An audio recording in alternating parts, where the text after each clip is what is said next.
Welcome to the Goodnight Gospel, where we share the stories of the Bible in a calm and peaceful way, helping you rest, find comfort in God's Word, and drift into sleep surrounded by His truth. Tonight's story is about courage, faith, and God's protection. It is the story of Daniel in the lion's den. Before we begin, take a slow breath. Inhale deeply. Let your lungs fill, and then exhale gently.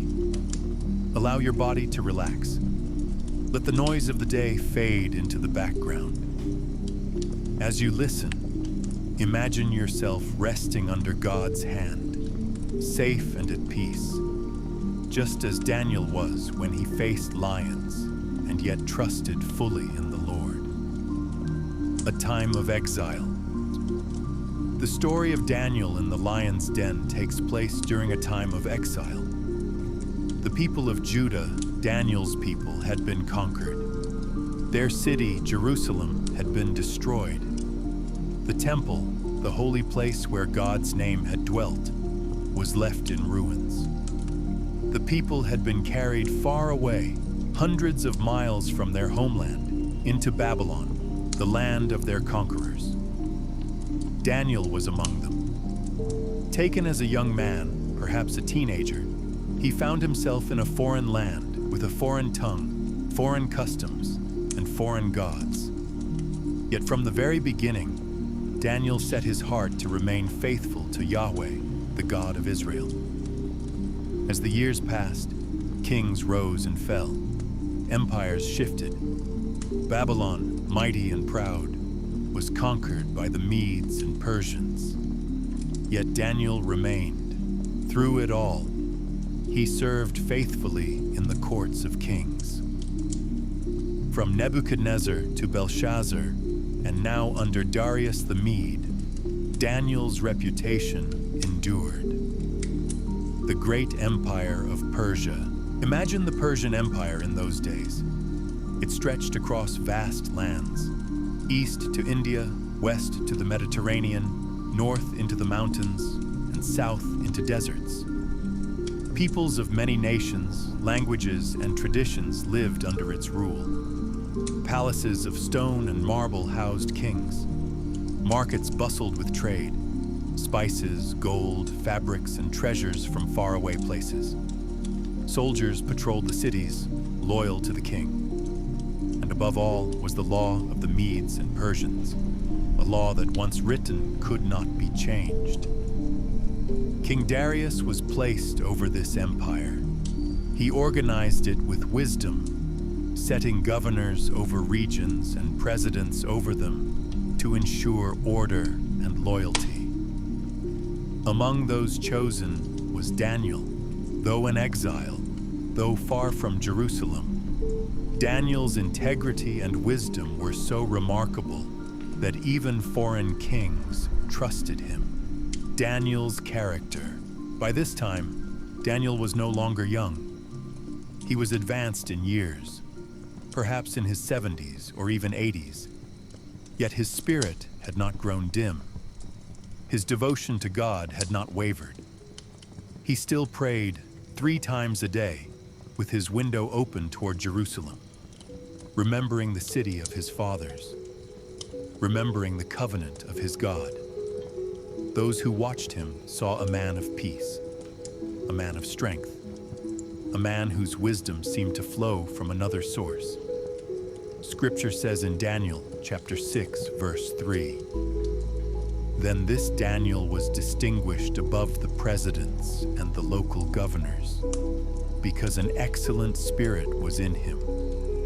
And the king thought to set him over the whole realm. An excellent spirit was in him." This was more than intelligence, more than skill in administration. It was the Spirit of God, shaping his character, guiding his decisions, filling his life with integrity. The king's favor King Darius noticed.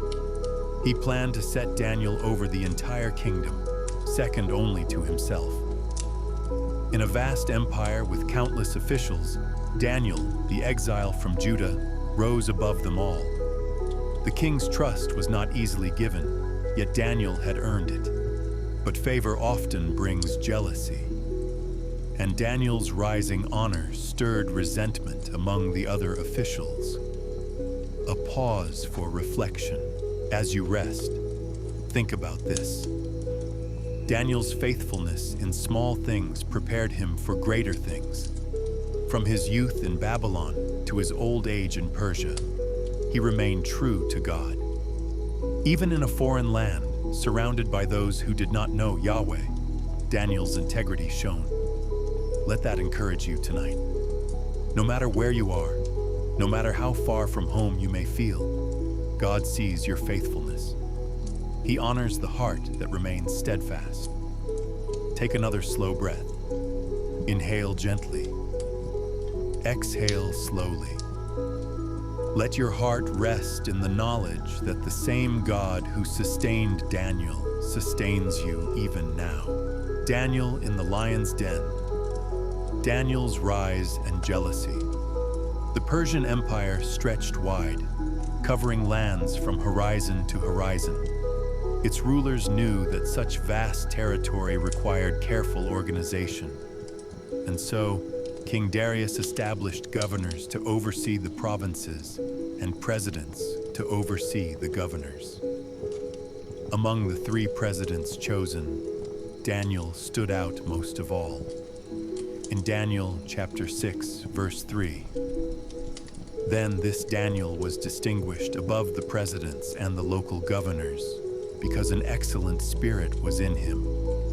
And the king thought to set him over the whole realm." The words are simple, but they tell us something profound.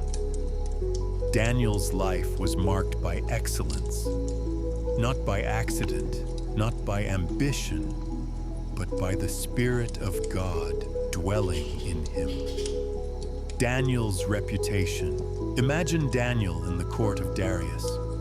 His beard was white with age, his eyes steady with wisdom, his hands marked by years of faithful service. He was not a young man seeking to prove himself. He was an elder statesman whose character had been tested through decades.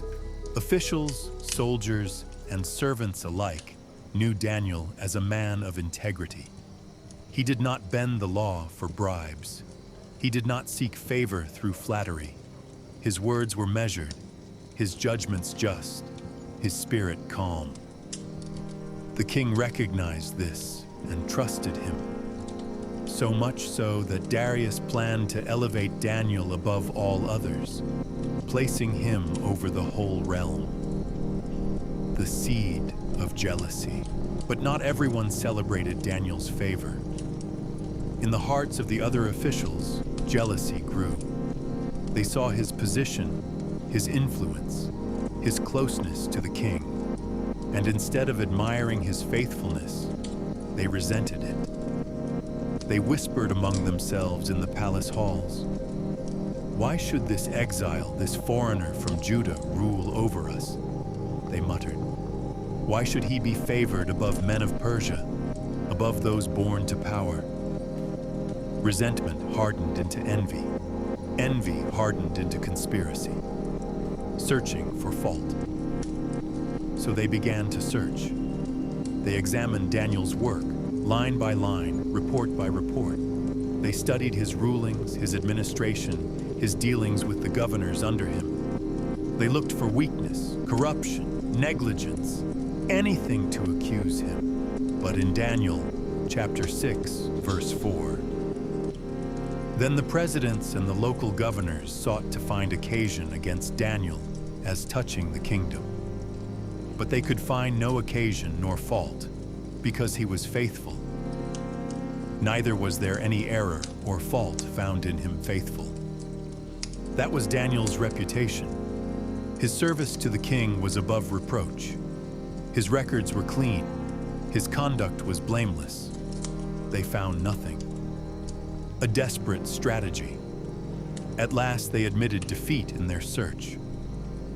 And they said in Daniel chapter 6, verse 5, "We shall not find any occasion against this Daniel, except we find it against him concerning the law of his God." They knew Daniel's devotion. Every day, 3 times a day, Daniel prayed. Morning, noon, and evening, he knelt with his window open toward Jerusalem. It was not hidden. It was not occasional. It was his life's rhythm, steady and unshaken. If Daniel was to be accused, it would have to be through his faith. A pause for rest. As you breathe slowly now, think about Daniel's reputation. When his enemies searched for fault, the only thing they could find was his faithfulness to God. What a testimony. What would people say if they searched your life? Would they see faithfulness in your words, your choices, your devotion? Daniel lived in such a way that his trust in God was undeniable. Breathe in gently and exhale slowly. Let your heart rest in the desire to live faithfully, as Daniel did. Not perfect, but steadfast. Not flawless, but true. The plot against Daniel. The officials gathered again in secret. They had studied Daniel. They had studied the law of the Medes and Persians, and a scheme began to form. They knew the king's pride could be used against him. They knew that once the king signed a law, it could not be revoked. They would use the law to turn Daniel's devotion into a crime. Their plan was not just clever, it was cruel. They sought to destroy a man, not for corruption or betrayal, but for faithfulness. They would weaponize the very consistency of Daniel's prayer life. And so, whisper by whisper, their conspiracy took shape. Reflection. Before the decree. Pause with me here. The story reminds us that faithfulness will sometimes bring opposition. Daniel did nothing wrong, yet his devotion became the very thing his enemies used against him. If you have faced misunderstanding for your faith, know that you are not alone. Daniel walked that path long before, and the God who is with him is with you too. Take another breath. Inhale peace, exhale worry. Trust that the God who sees in secret knows your faithfulness and will honor it. Daniel in the lion's den. The conspiracy and the decree. The officials had tried everything. They had searched Daniel's work for mistakes and corruption, but they found none. His life was marked by integrity. His record was spotless. His devotion was clear. So they whispered among themselves, plotting a way to use his faith against him. Flattery in the palace. They approached King Darius. Their voices were respectful, their faces eager. "O King Darius, live forever," they said, bowing low before the throne. Their words were sweet with flattery. In Daniel chapter 6, verse 6, "Then these presidents and local governors assembled together to the king and said thus to him, 'King Darius, live forever.'" The king listened. In verse 7, "All the presidents of the kingdom, the deputies and the local governors, the counselors and the governors, have consulted together to establish a royal statute and to make a strong decree that whoever shall ask a petition of any god or man for 30 days, except of you, O king, he shall be cast into the den of lions." Their proposal was bold. For 30 days, no one in the empire could pray to any god or man except King Darius himself. Anyone who disobeyed would be thrown into the den of lions. The law of the Medes and Persians. The officials spoke carefully, presenting their plan as if it were for the king's honor. But beneath their words was the sharp edge of deception. They knew Darius took pride in his rule. They knew he valued unity in his vast empire. What better way to honor the king than to make him the sole focus of petitions and requests, at least for a short time? And they pressed further. In Daniel chapter 6, verse 8, "Now, O king, establish the decree and sign the writing, that it not be changed according to the law of the Medes and Persians," which doesn't alter. The law of the Medes and Persians was known for this. Once signed, it could not be revoked. Not even the king himself could undo it. The officials leaned on this. "Sign it, O king. Make it law. Let it be sealed, unchangeable." The king's decision. King Darius listened. Perhaps he smiled at their words.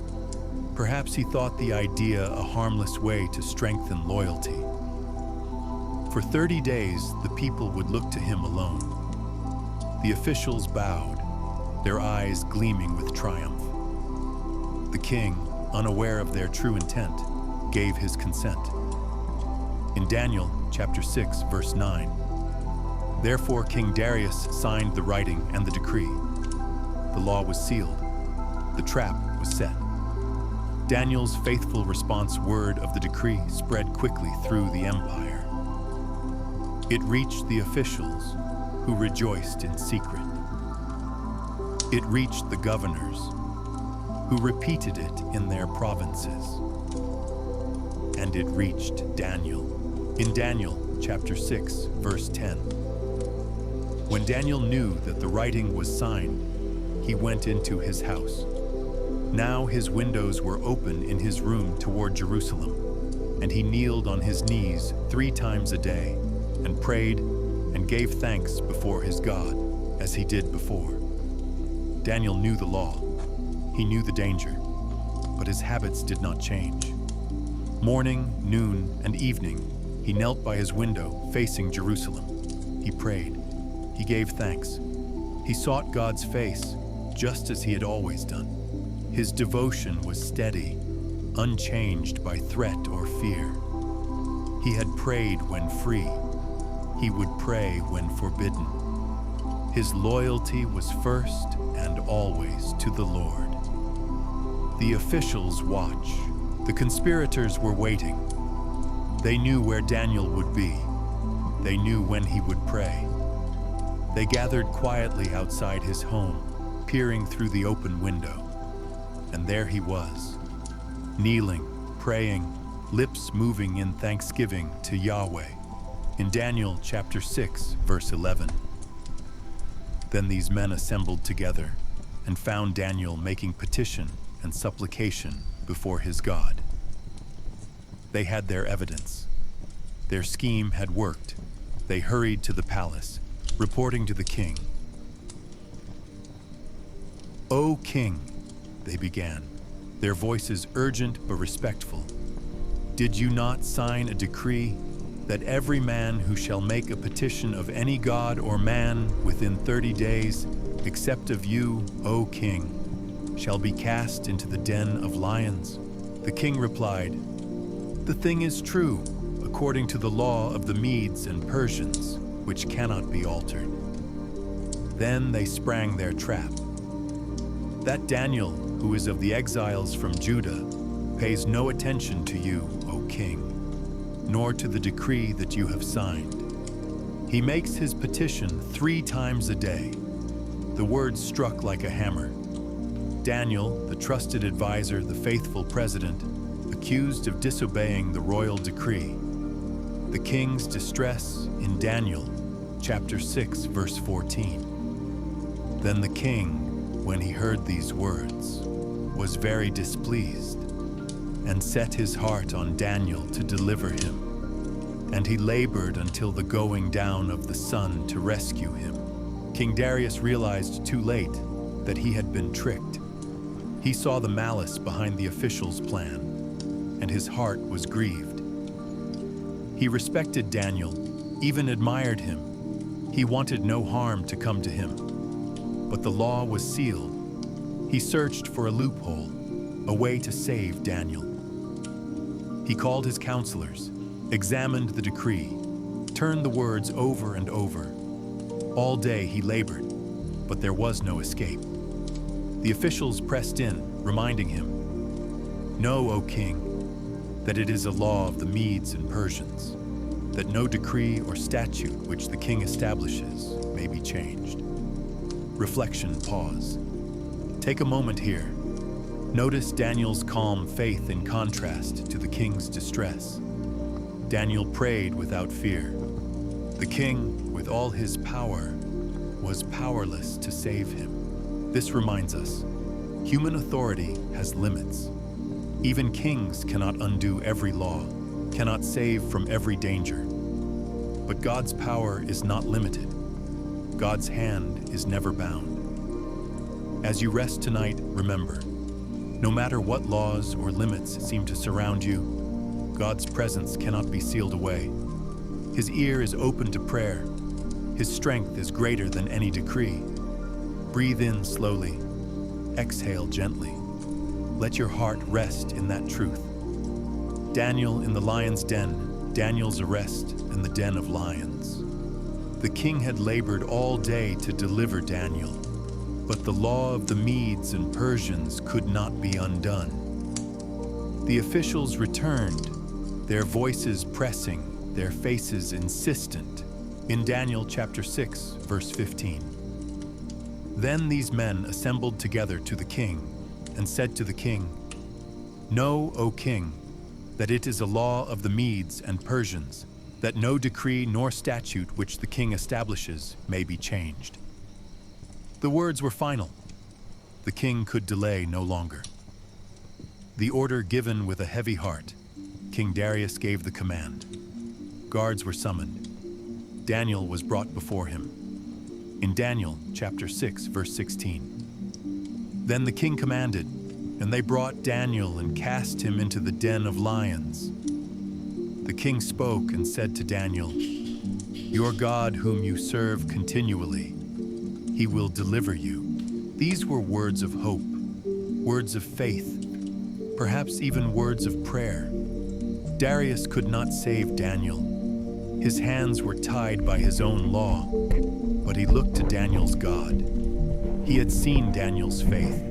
He had witnessed his devotion, and he spoke what his heart longed to believe. "Your God will deliver you." The lion's den. The guards led Daniel to the place of execution. The lion's den was no small pit. It was a chamber carved of stone, a prison where the empire's fiercest beasts were kept. Their roars echoed against the walls, their claws scratched against the floor. The stench of wild animals filled the air. Their eyes glowed in the shadows, restless, hungry. These were no tame creatures. They were predators, kept to devour those condemned by the king's law. The stone covering the entrance was lifted. Daniel was lowered down. Rope against his arms, cool air rising from the pit, the sound of heavy breathing below. But Daniel did not resist. He did not cry out. He did not beg for mercy. His heart was steady. His trust was firm. For decades he had served Yahweh faithfully. He would not stop now. The stone sealed. When Daniel had been lowered, the stone was rolled back into place. In Daniel chapter 6, verse 17, a stone was brought and laid on the mouth of the den, and the king sealed it with his own signet, and with the signet of his lords, that nothing might be changed concerning Daniel. Wax was pressed against the stone. The king's signet ring made its mark. The officials pressed their seals beside his. The act was legal, binding, witnessed. The den was closed. The fate of Daniel seemed sealed. The king's sleepless night, Darius returned to his palace, but peace would not return to him. In Daniel chapter 6, verse 18, then the king went to his palace and passed the night fasting. Neither were musical instruments brought before him, and his sleep fled from him. The table was set, but he would not eat. The musicians waited, but he sent them away. His bed lay ready, but rest did not come. All night he walked the length of his chamber, his thoughts on Daniel, his heart heavy with regret. Every sound of the city, every gust of wind through the palace halls reminded him. His trusted servant was in the den. The lions prowled in his dreams. The law he had signed weighed on his conscience. Darius had all the power of Persia at his command. Yet he could not undo what had been done. Daniel's night in the den, meanwhile, Daniel sat in the darkness. The lions circled, their eyes burning like embers. Their tails swished against the ground, their growls rumbled low. And then, silence. A presence greater than lions filled the den. In the stillness, Daniel lifted his eyes, and there stood an angel. Calm, radiant, immovable. The messenger of Yahweh had come. The lions drew back, their mouths closed, their claws stilled. They lay down like docile creatures, unable to touch the servant of God. The angel stood watch through the night. Daniel rested in the presence of the Almighty. The darkness was not frightening. The beasts were not a threat. For the Lord had sent his deliverer. Reflection, pause. Take a slow breath. Think of the contrast. Above ground, the king was restless and sleepless. Below ground, Daniel was calm and at peace. It was not the palace that brought rest.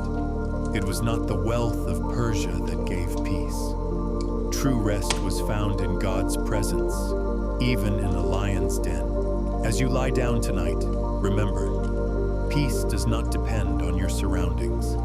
It does not depend on your circumstances. Peace comes from God, who is present in every place, even in the darkest dens of life. Breathe in his peace. Exhale your worries. Let your heart rest, as Daniel rested. Daniel in the lion's den. Daniel's deliverance at dawn. The night was long. In the palace, King Darius walked the floors, fasting and restless. In the den, Daniel sat unharmed, guarded by the angel of the Lord. Darkness gave way to silence, and silence gave way to the faintest light of morning. The king's hurry. As soon as dawn broke, Darius rose quickly from his bed. He had not eaten. He had not slept. His body was weary, but his heart pushed him forward. In Daniel chapter 6, verse 19. Then the king arose very early in the morning and went in haste to the den of lions. He did not walk slowly.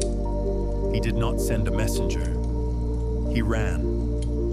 The robes of the king brushed against the stone floors as his sandals echoed through the corridors. Courtiers hurried behind him, struggling to keep pace. The air of the early morning was cool, but the king's heart was burning. He reached the den. The stone still lay sealed, his signet pressed into the wax, untouched since the night before. Hope and fear wrestled within him. The king's cry. In Daniel chapter 6, verse 20. When he came near to the den to Daniel, he cried with a lamentable voice. The king spoke and said to Daniel, Daniel, servant of the living God, is your God whom you serve continually able to deliver you from the lions? His voice was filled with sorrow, yet also with longing. He called Daniel by name. He called him servant of the living God. He confessed the faith he had seen in Daniel's life, whom you serve continually. And then the question, desperate and trembling, is your God able to deliver you? Daniel's reply. For a moment, there was silence. Courtiers shifted uneasily. The officials who had accused Daniel leaned forward, waiting to hear nothing but silence from below. And then, a voice. Clear, steady, alive. In Daniel chapter 6, verse 21. Then Daniel said to the king, "O king, live forever." Relief washed over the king. His shoulders sagged, his eyes filled with light. Daniel was alive. In verse 22, "My God has sent his angel and has shut the lions' mouths, and they have not hurt me, because innocence was found in me before him, and also before you, O king. I have done no harm," Daniel testified calmly. God had acted. The angel had shut the mouths of the lions. He was unharmed. He was innocent before God and before the king. The king's joy in Daniel chapter 6, verse 23. Then the king was exceedingly glad and commanded that they should take Daniel up out of the den. So Daniel was taken up out of the den, and no manner of hurt was found on him, because he had trusted in his God. Guards rushed forward. The stone was moved. Ropes were lowered, and Daniel was lifted out. The crowd stared in awe, his robes intact, his body unharmed, not even a scratch upon him. The lions had not touched him. The reason was clear.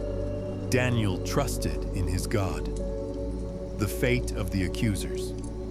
But the story does not end with Daniel's deliverance. Justice turned against those who had plotted evil. In Daniel chapter 6, verse 24, the king commanded, and they brought those men who had accused Daniel, and they cast them into the den of lions, them, their children, and their wives. And the lions had the mastery of them, and broke all their bones in pieces before they came to the bottom of the den. The lions, restrained all night, now showed their true power. The conspirators and their families were devoured instantly. The den that had been a place of deliverance for Daniel became a place of judgment for his enemies. The king's proclamation, King Darius, overwhelmed by what he had seen, issued a new decree. In Daniel chapter 6, verses 25 to 27, then King Darius wrote to all the peoples, nations, and languages who dwell in all the earth, "Peace be multiplied to you. I make a decree that in all the dominion of my kingdom, men tremble and fear before the God of Daniel, for he is the living God and steadfast forever. His kingdom will not be destroyed. His dominion will be even to the end. He delivers and rescues. He works signs and wonders in heaven and in earth, who has delivered Daniel from the power of the lions." The proclamation was heard across the empire. The God of Daniel, the living God, was praised by the lips of a Persian king. His kingdom was declared eternal, his dominion unshakable, his power undeniable. Daniel's prosperity. The chapter concludes with quiet strength. In Daniel chapter 6, verse 28. So this Daniel prospered in the reign of Darius and in the reign of Cyrus the Persian. Daniel lived on. He continued to serve. He continued to prosper. He had faced the lions and lived, not by his own strength, but by the power of God. Daniel in the lion's den, reflections and applications. Daniel's story is more than history. It is testimony. It is reminder. It is invitation. Each detail holds meaning for us, even as we rest tonight. Let's linger with the lessons and let them settle deeply into our hearts. Faithfulness in habits. Daniel's devotion was not sudden or shallow. Scripture says, he kneeled on his knees 3 times a day and prayed and gave thanks before his God, as he did before. That phrase tells us his prayer life was not new. It was not invented in crisis. It was already a habit, already a rhythm. Morning, noon, and evening, Daniel sought God. When the decree was signed, when the threat of lions hung over him, Daniel did not need to decide what to do. His course was already set. His life of devotion carried him forward. Reflection. What habits anchor your life? What rhythms hold you steady when storms come? Faithfulness in small daily acts prepares us for great tests. Take a deep breath. Think of one habit of faith you can nurture. Reading scripture, praying each day, giving thanks. Let it become your rhythm, your anchor, your strength. Integrity that shines. The officials searched for fault in Daniel but found none. His life was marked by integrity. Integrity is consistency, being the same in private as in public, in small things as in great things. Daniel's honesty, his fairness, his faithfulness were so consistent that even his enemies had to admit, we will not find fault unless it concerns the law of his God. Reflection. Live in such a way that even those who oppose you cannot deny your faithfulness. Let your integrity speak louder than accusation. God's power above all, the law of the Medes and Persians, could not be changed. Once sealed, it was final. Not even the king himself could revoke it. Yet God's power was greater. His authority was higher. What man sealed with wax, God overturned with his will. Reflection. Human authority has limits. Circumstances may feel unchangeable, but God's hand is never bound. He is sovereign over kings, over laws, over nations, over all. Rest tonight in his sovereignty. Whisper in your heart, God's power is above all. Peace in the den. The king passed the night fasting, restless, unable to sleep. Daniel passed the night in the lion's den, calm, unharmed, at peace. The difference was not in their surroundings. The palace was luxurious, the den was dreadful. Yet Daniel had peace, and the king had none. Why? Because peace does not depend on place, it depends on presence, the presence of God. Reflection. Even if your surroundings feel troubling, God's presence brings peace. You are not alone. His angel is near. His spirit dwells with you. Take another breath. Feel your shoulders relax. Let God's peace fill the den of your heart. God's glory revealed at dawn, Darius cried out, Daniel, servant of the living God, has your God, whom you serve continually, been able to deliver you from the lions? And Daniel's voice replied, My God has sent his angel and shut the lions' mouths. The king then proclaimed to all nations, For he is the living God, steadfast forever. His kingdom will not be destroyed. His dominion will never end. The God of Daniel was glorified through deliverance. The faith of one man became testimony to the world. Reflection. Your faith may feel small. Your trials may feel overwhelming, but your trust in God shines as a witness to others. Your life can declare his glory. A gentle closing. As we close, let's rest in what Daniel's story teaches. Be faithful in prayer. Walk with integrity. Trust God's sovereignty. Find peace in his presence. Let your life glorify him. Daniel prospered because he trusted in his God, and you too are safe in his care. Bedtime blessing now as you settle deeper into rest. Hear these words as a blessing over you. May the Lord who shut the mouths of lions guard you through the night. May his presence surround you like a shield. May his peace fill your heart with calm. May his word rest in your soul like a lullaby. You are safe. You are loved. You are kept in the hands of the living God. Sleep now in his peace. Amen.